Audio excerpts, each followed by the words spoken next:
फांसी के फंदे पर चढ़ रहे थे, तब कह रहे थे वो, मृत्यु अमर है, वही हमारा साथी है। मैं तो जा रहा हूं, किंतु देशवासियों मेरा राम राम स्वीकार करना। ये अखंडता की जो ज्योत मैंने जलाई है, ये क्रांति की ज्योत जो मैंने जलाई है, इसको बुझने मत देना। स्वाधीनता परम धर्म है, स्वराज्य परम धर्म है, इसे लेकर के ही रहना है। तुम ही दुर्गा दश प्रहरण धारणी, अबला केनो मां तुम्ही आलो।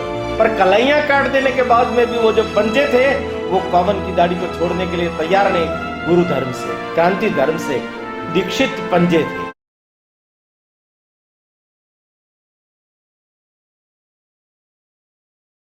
भारतीय स्वतंत्रता के 75वें वर्ष पर प्रारंभ हुए अमृत महोत्सव पर समुत्कर्ष समिति द्वारा आयोजित व्याख्यान श्रृंखला यह गाथा है बलिदानों की में हमें आज माननीय ओम प्रकाश जी भाई साहब का मार्गदर्शन प्राप्त होने वाला है।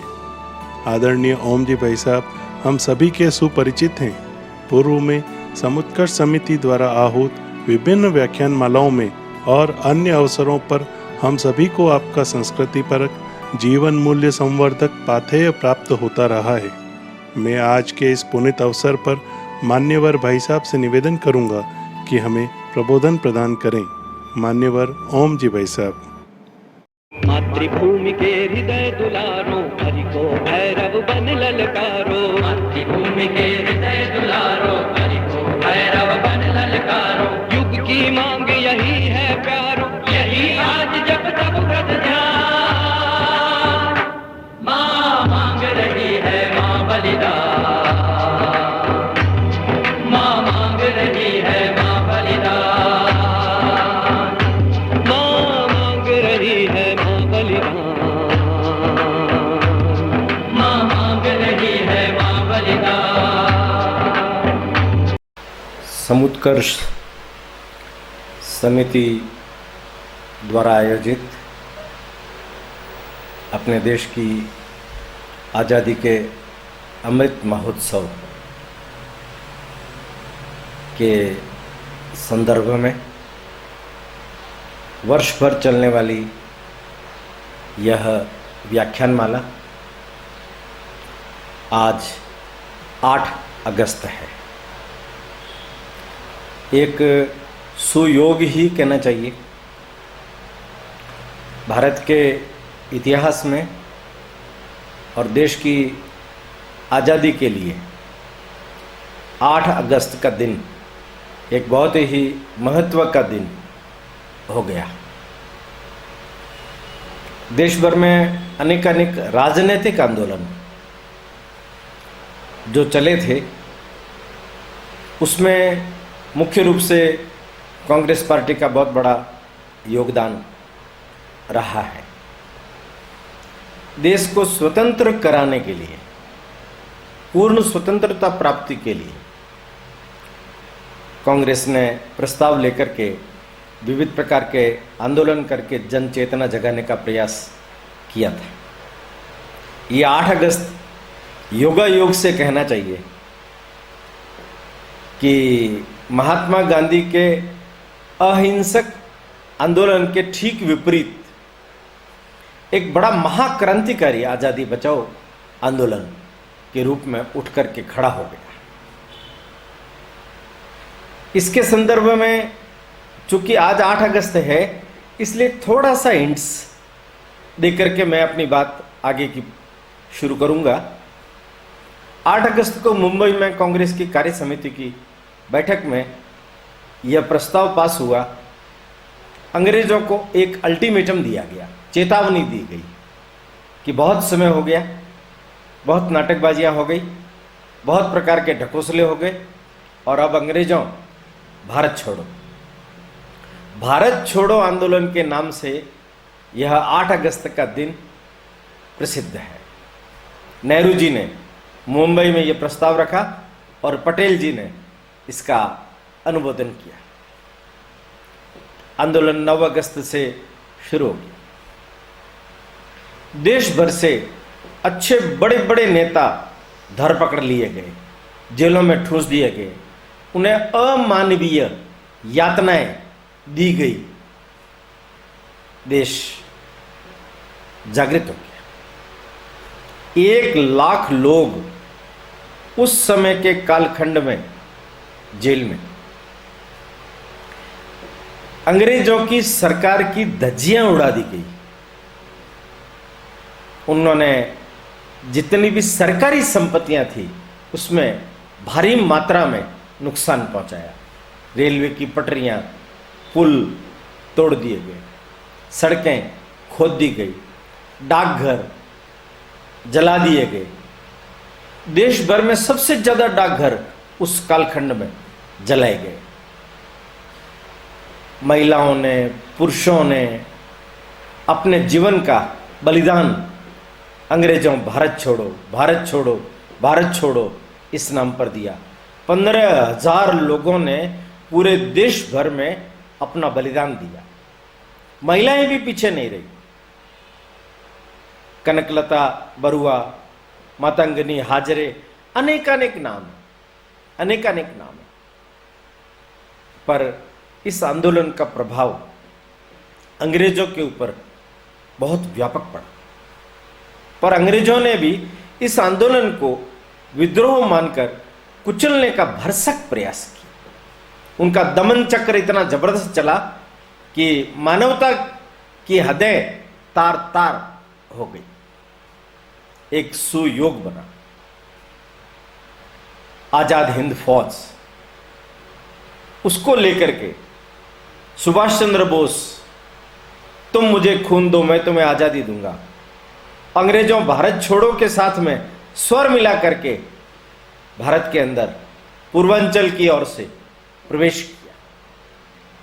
उनकी सेना के इस प्रवेश के कारण संपूर्ण भारतवर्ष में भी क्रांति की, नव चेतना की, लोक चेतना की एक नई लहर पैदा हो गई। एक दृष्टिकोण से इतिहासकारों की भाषा में अगर बात करें तो ये क्रांति उन्होंने कहा कि असफल हुई, किंतु ये असफल नहीं हुई है।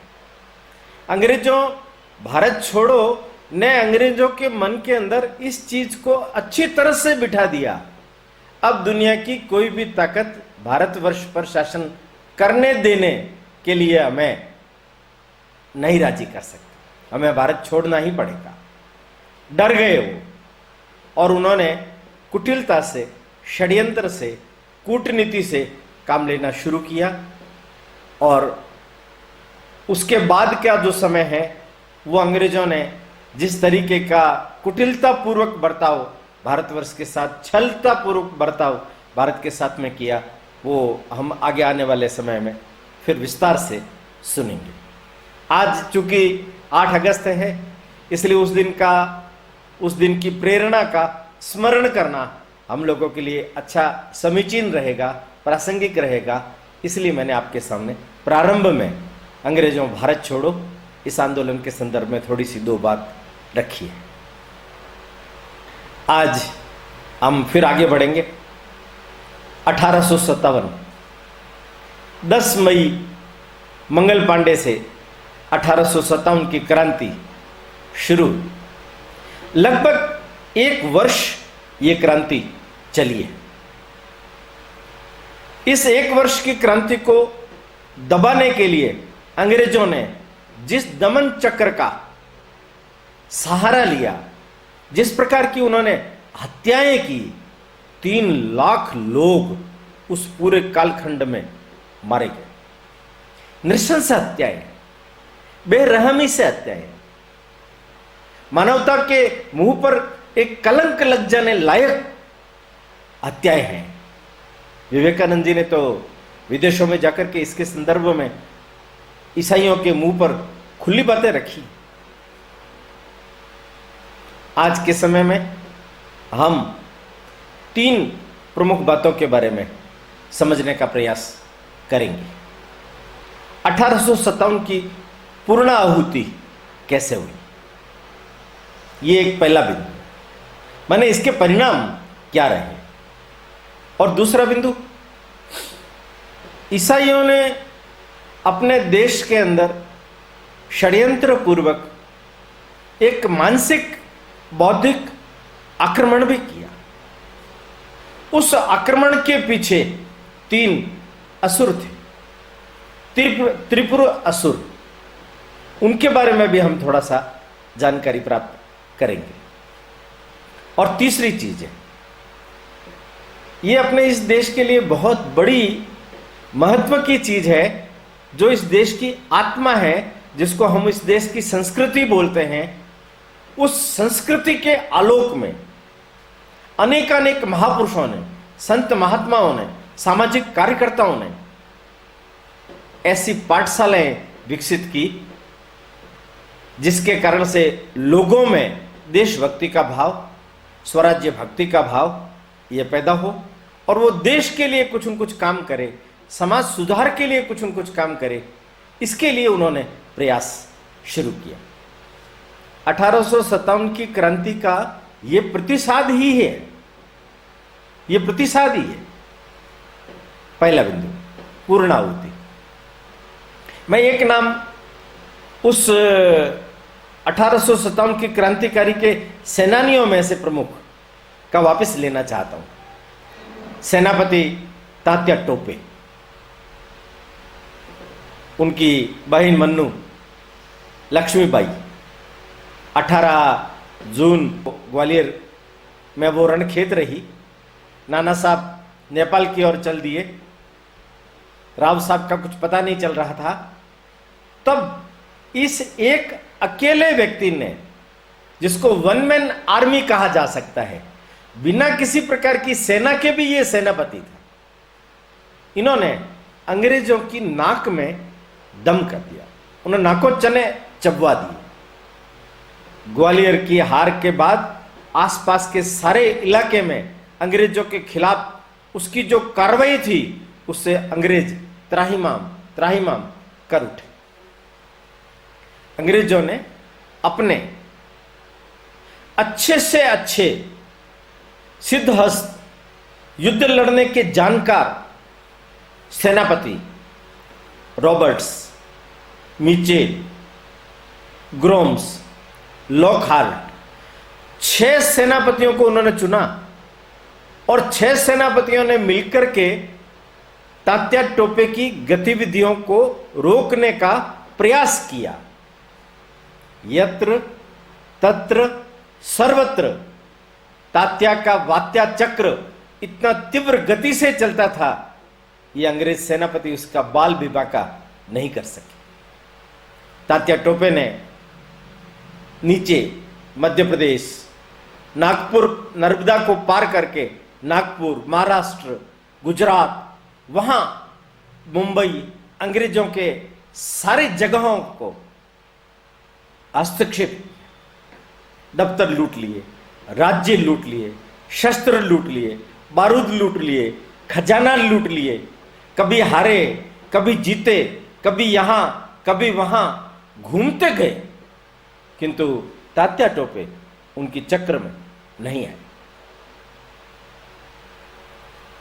रॉबर्ट्स ने, ग्राम्स ने उनका पीछा किया, तो ये वहां से निकल करके बांसवाड़ा के जंगलों में से होकर के भीलवाड़ा होते हुए टोंक, इंद्रगढ़, बूंदी, नाथद्वारा, उदयपुर, भरतपुर, बयाना, एक पैर यहां एक पैर वहां। मैं बोल रहा हूं, आपको सुनने में समय लग रहा है, पर ऐसा कहा जाता है तात्या की गति इतनी तीव्र थी कि बोलने से पहले ही वो वहां पहुंच जाता था। तात्या उनके शिकंजे में नहीं आ पा रहा था। रिचर्ड मीड, अंग्रेजों का बड़ा खूंखार सेनापति, उसने 150 घुड़सवार दल को लेकर के इसका पीछा किया। दुर्देव यहां पर भी काम आया, वही विश्वासघाती। तात्या के साथ में एक मानसिंह करके व्यक्ति रहा करता था, उसी मानसिंह को अंग्रेजों ने फोड़ लिया। उसके विश्वासघात करने पर तात्या टोपे गिरफ्तार हो गए। उन पर मुकदमा चला। 18 अप्रैल 1859 को उन्हें फांसी की सजा दी गई। फांसी के फंदे पर चढ़ रहे थे, तब कह रहे थे वो, मृत्यु अमर है, वही हमारा साथी है। मैं तो जा रहा हूं, किंतु देशवासियों मेरा राम राम स्वीकार करना। ये अखंडता की जो ज्योत मैंने जलाई है, ये क्रांति की ज्योत जो मैंने जलाई है, इसको बुझने मत देना। स्वाधीनता परम धर्म है, स्वराज्य परम धर्म है, इसे लेकर के ही रहना है। 10 मई 1857 को जो क्रांति की अग्नि इस देश भर में मंगल पांडे के नाम से प्रज्वलित हुई, वो उसकी पूर्णाहुति तात्या टोपे को 18 अप्रैल को फांसी जब दी गई तब। किंतु उससे पहले अंग्रेज डर चुके थे, दहशत फैल चुकी थी। हालांकि अंग्रेजों का दमन चक्र बड़ा भारी विभत्सकारी था, उस सब के बावजूद भी अगर आप ध्यान से देखेंगे तो अंग्रेजों ने 1 नवंबर 1558 को इलाहाबाद में लॉर्ड कैनिंग ने विक्टोरिया के आदेश पर सभा बुलाई और भारतवर्ष में एक संदेश दिया कि हम भारतवर्ष में रहने के लिए नहीं आए हैं, हम छोड़ करके चले जाएंगे। पर यहां देखिए, उन्होंने ईस्ट इंडिया कंपनी को भंग कर दिया। यह युद्ध खिलाफ था ईस्ट इंडिया कंपनी के। ईस्ट इंडिया कंपनी को समाप्त करने के साथ ही एक प्रकार से देखा जाए तो यह 1857 की क्रांति सफल हुई। इन्होंने ईसाईकरण का जो प्रयास किया था, उसके लिए इनको कहना पड़ा, हम देश भर में ईसाईकरण नहीं करेंगे, धार्मिक मामलों में हस्तक्षेप नहीं करेंगे, स्वतंत्र राज्य व्यवस्थाएं लागू की जाएगी और विक्टोरिया का शासन अब भारतवर्ष के अंदर रहेगा। परंतु डर कितना था, 1 लाख की अतिरिक्त सेना लेकर के आए। भारतीय जो 2,40,000 थे, उनमें से 1 लाख घटा दिए गए, 1,40,000 भारतीयों को ही सेना में भर्ती किया गया। आप देखिए, ये जो क्रांति हुई है, लोग बाग कहते हैं कि कुछ स्थानों पर ही हुई होगी। मैंने पहले भी कहा है, ये सैनिकों के अलावा राजे, रजवाड़े, जमींदार, सन्यासी, आम नागरिक, बच्चे, महिलाएं, इन सब ने इस क्रांति के अंदर भाग लिया। 3 लाख लोगों का बलिदान। सैनिक नहीं थे ना इतने, आप उससे कल्पना कर सकते हो। जो सैनिक थे वो सब के सब नहीं मरे हैं। भारतीय लोग कम मरे हैं, अंग्रेज लोग ज्यादा मरे हैं, किंतु भारतीयों का बलिदान अद्भुत था। इसमें लखनऊ का स्मरण करना चाहिए। लखनऊ अकेले में 25,000 लोगों ने संघर्ष करते करते अपने जीवन का बलिदान दिया। कोर्ट मार्शल भी हुए, बंगाल, मुंबई, चेन्नई, कितने सैनिकों के खिलाफ कोर्ट मार्शल हुए, जिन सैनिकों ने अंग्रेज सरकार के अंदर नौकरी करते हुए विद्रोह करके क्रांतिकारियों को सहयोग किया। 1900 लोग बंगाल प्रेसिडेंसी में, 1200 लोग मुंबई प्रेसिडेंसी में, 1000 लोग मद्रास प्रेसिडेंसी में। इसका मतलब पूरे देश भर के अंदर ये जबरदस्त क्रांति पैदा हुई। क्रांति योजनाबद्ध तरीके से लागू न होने के कारण इसको जितनी मात्रा में सफलता प्राप्त करनी चाहिए, अंग्रेजों को भारत से भगा देने के लिए, वो सफलता नहीं मिल पाई। अंग्रेजों के इस तांडव नृत्य को अभी हमें और 90 साल तक झेलना है।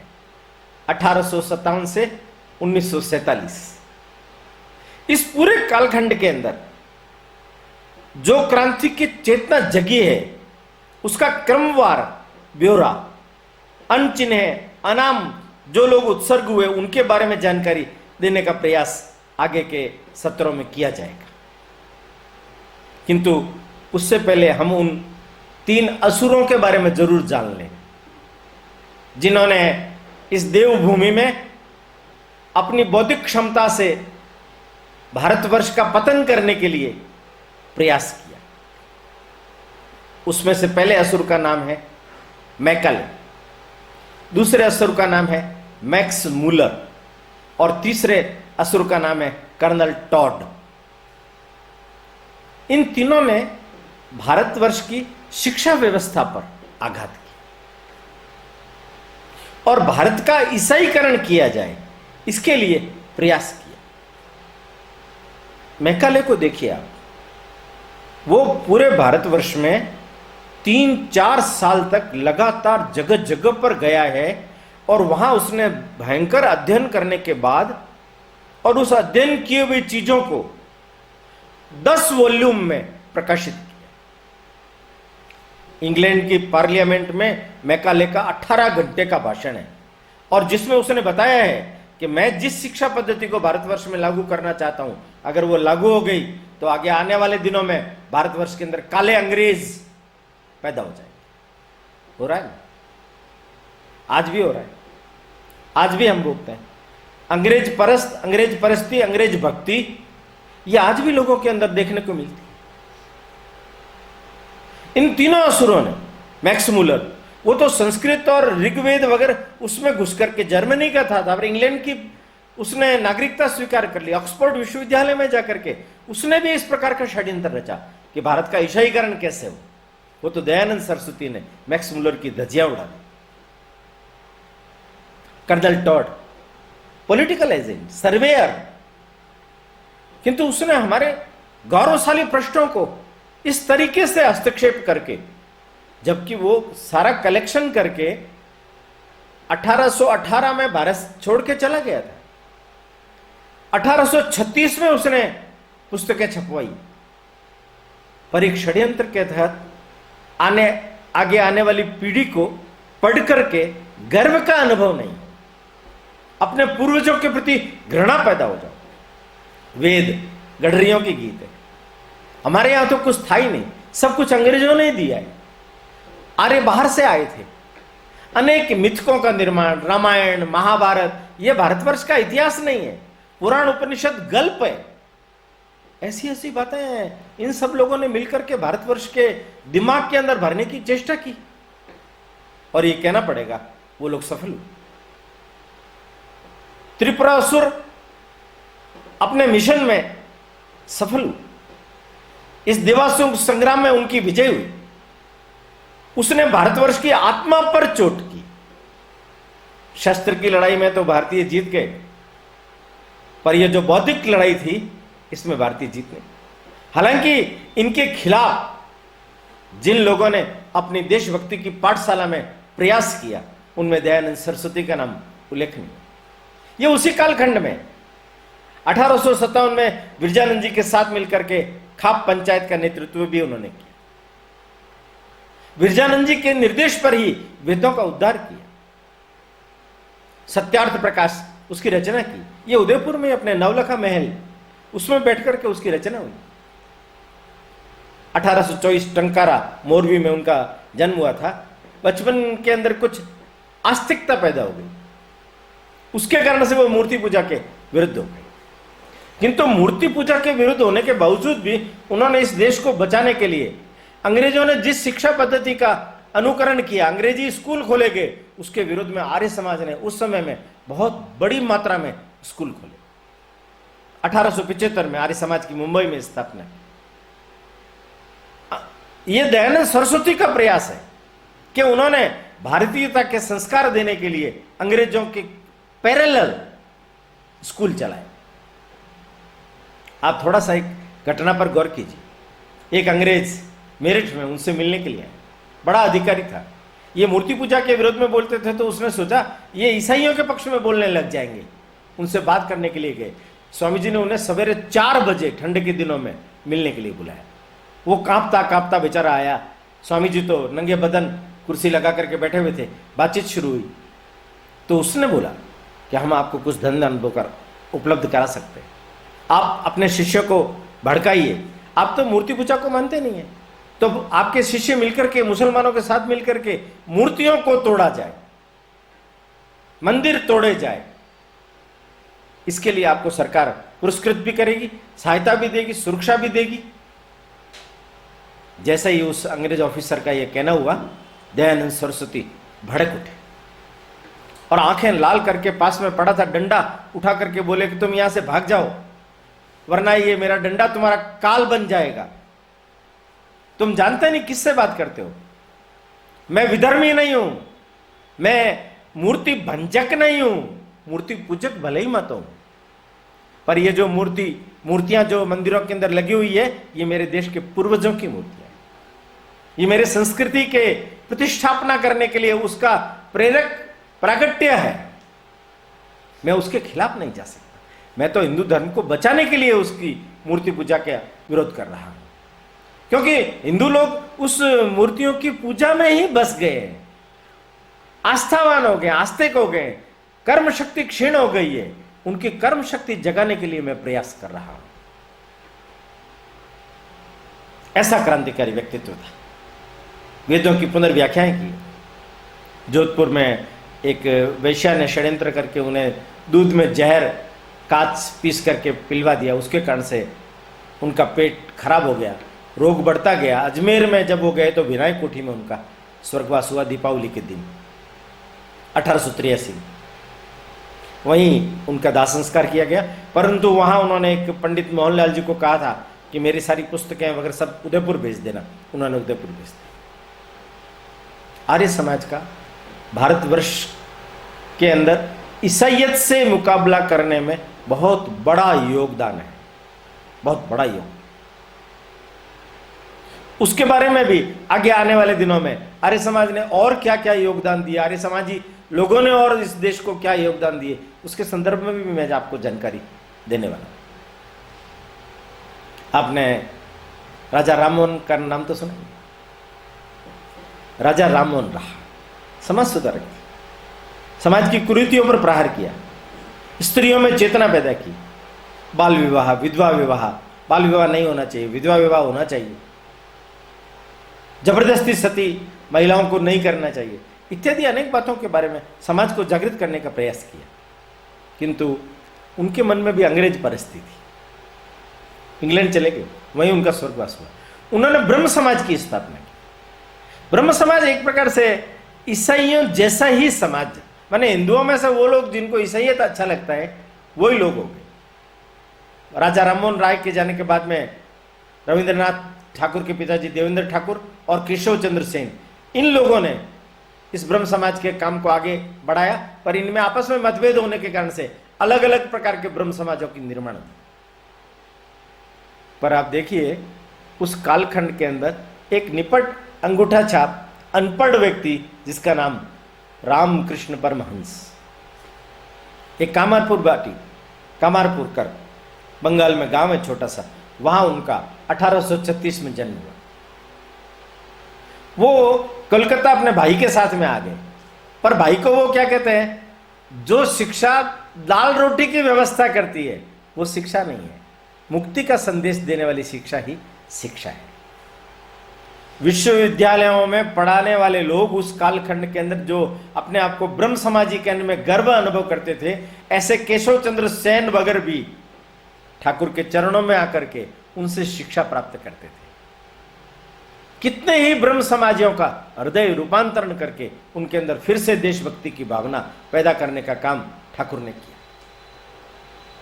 ये जो ठाकुर का उद्भव है वो जिसके कारण से हुआ उसका भी नाम और उसके काम के बारे में भी जानना हमें अत्यंत ही आवश्यक है। उनका नाम है रानी रासमणी। उस समय के धनाढ्य राजा जसचंद्र राय, उनकी वो पत्नी थी। 44 वर्ष की अवस्था में विधवा हो गई। उनकी 4 पुत्रियां थी। कलकत्ता अंग्रेजों की राजधानी, उनका गढ़, पर उस महिला ने अपनी प्रशासनिक क्षमता का इतना जबरदस्त अनुभव किया। अनेक बार तो सशस्त्र युद्ध भी कंपनी के साथ में उनको करने पड़े, मछुआरों की रक्षा के लिए, अपने अधिकारियों की रक्षा के लिए, अपने परगने की रक्षा के लिए। और उसने अंग्रेज कंपनी को कोई भाव नहीं दी।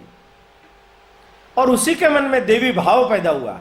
वो चूंकि शूद्र थी, उसे काली मंदिर में प्रवेश नहीं था, इसलिए उसने काली मां का मंदिर बनवाया। 9 साल में मंदिर बना, 9 लाख रुपए उस पर लगे। उनके जो दामाद थे मथुरा बाबू, वो उसकी व्यवस्था देखते थे। पर ये रानी इतनी देव भक्त थी, इसने देश भर के अनेक तीर्थ स्थानों पर भी धर्मशालाएं, उनके लिए वहां की व्यवस्थाएं वगैरह की। अत्यंत ही धार्मिक महिला और रामकृष्ण परमहंस की परम भक्त। अब ये जो रामकृष्ण परमहंस है, इन्होंने तो विवेकानंद को जन्म दिया, और विवेकानंद ने क्या काम किया पूरे देश भर के अंदर, ईसाइयों के मुंह पर जाकर के ईसाइयों के कुकर्मों के बारे में जानकारी देने वाला वो शेर पुरुष था, सिंह था वो, योद्धा था वो। इनके अनेक शिष्यों ने समाज के अंदर देशभक्ति की भावना जागृत करने का प्रयास किया। आप देखिए, एक बड़ी अच्छी बात बताता हूं मैं आपको, काली के परम भक्त होते हुए भी हमारे यहां जो शंकराचार्य के समय से पंचदेवों के पूजन की व्यवस्था है, आज भी मठों के अंदर, रामकृष्ण मठ मिशन के अंदर पंचदेव की पूजा उपासना होती है। धार्मिक भावनाएं, आस्थाएं समृद्ध हो, उसका उन्होंने ख्याल रखा, लोगों को सन्मार्ग पर लाए। और आप देखिए ना, बंकिम चंद्र उस कालखंड के हैं, वो भी उनके भक्त थे। उनको कहने लगे, क्यों रे बंकिम, कब तक तुम बंकिम रहोगे? दुर्गेश नंदिनी वगैरह ऐसी पुस्तकें तो तुम लिख रहे हो, पर क्या तुम्हें मां का ख्याल नहीं आया? मां के बारे में क्या तुम कभी नहीं लिखोगे? ये बात बंकिम चंद्र को लगी। ठाकुर 1836 में गए, पर 1884 में आनंद मठ आ गया और वंदे मातरम उसकी रचना हो गई। तुम ही दुर्गा दश प्रहरण धारणी, अबला केनो मां तुम्ही आल। कितने प्रकार की बातें देशभक्ति की उस गीत के अंदर छुपी हुई थी। और वो गीत आजादी के आंदोलन में वंदे मातरम का नारा क्रांतिकारियों के लिए एक बड़ा ही उत्प्रेरक नारा हो गया। रानी रासमणी के जीवन को ध्यान में रख करके ही उन्होंने देवी चौधरानी उसकी रचना की थी। माने लोक चेतना जगाने के लिए ठाकुर और उनके शिष्यों ने, विवेकानंद जी ने कितना जबरदस्त प्रयास किया। ये केवल कोलकाता में नहीं, दादा भाई नौरोजी, महादेव गोविंद रानाडे,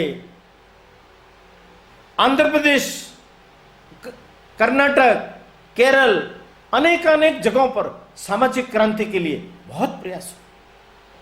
अलग अलग संत महात्मा, अलग अलग सामाजिक पुरुष वो खड़े हुए और उन्होंने लोगों को स्वदेशी, देशभक्ति, स्वतंत्रता, स्वाधीनता, स्वराज्य, इसके संस्कार देने का प्रयास किया। एक बड़ी विशेष बात, आप वहां देखिए, पंजाब एक बड़ा दुखद बिंदु है। 1857 में फांस की तरह चुभता भी है कि वहां के राजे रजवाड़ों ने भी और वहां के सिख रेजिमेंट ने भी अंग्रेजों का साथ दिया। जबकि वो धरती कैसी अद्भुत धरती, गुरु गोविंद सिंह जी की धरती, रणजीत सिंह जी की धरती, देशभक्तों की धरती है। और वो पंजाब,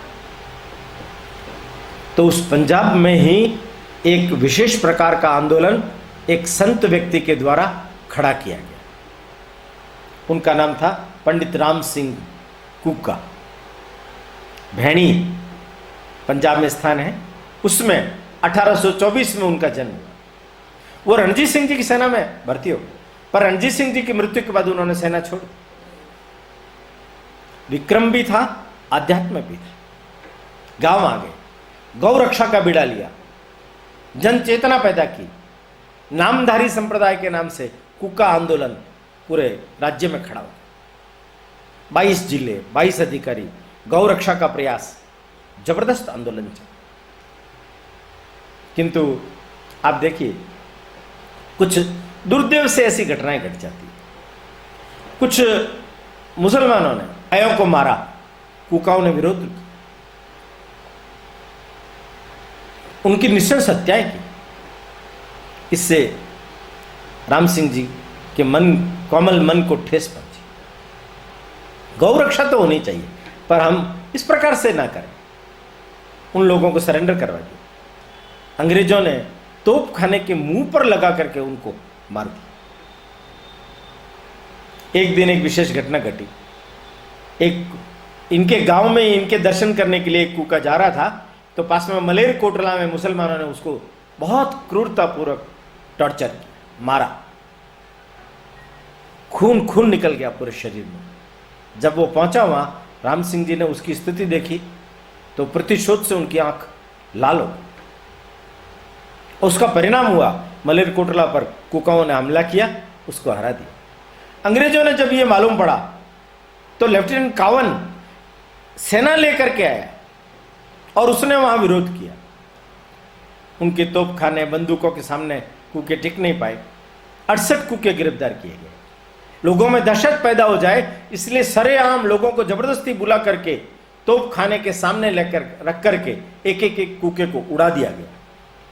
उन 50 कूके उड़ गए। 50वां कूका एक बच्चा था, उसका नाम बिशन सिंह, 13 साल। कवन की पत्नी भी पास में बैठी थी। उस बच्चे को देखकर उसको दया आ गई। कवन से कहा इसको छोड़ दो। कवन ने उसको कहा तुम तुम्हारे गुरु के खिलाफ मुर्दाबाद का नारा लगा दो, गुरु तुम्हारा गलत काम कर रहा है ये बोल दो तो मैं छोड़ दूंगा। उसका ये कहना था।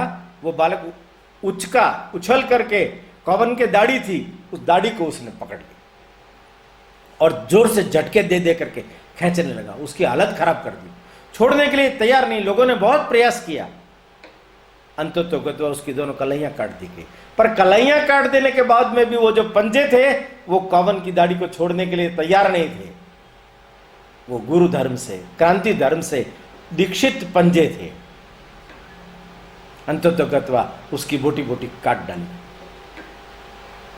कुका आंदोलन जिसने पूरे पंजाब को न केवल प्रायश्चित करवाया बल्कि इस स्वराज्य की रक्षा के लिए जो उनका संकल्प था उस संकल्प को और अधिक पुरजोर उद्वेलित। आगे आने वाले समय में 15 अगस्त से अगले 15 अगस्त तक अमृत महोत्सव पूरे देश भर में मनाया जाएगा। अलग अलग कार्यक्रम होंगे। तो समुत्कर्ष समिति ने भी एक विचार किया है, इस 15 अगस्त को और अगले 15 अगस्त को एक बड़ा व्याख्यान रखा जाए।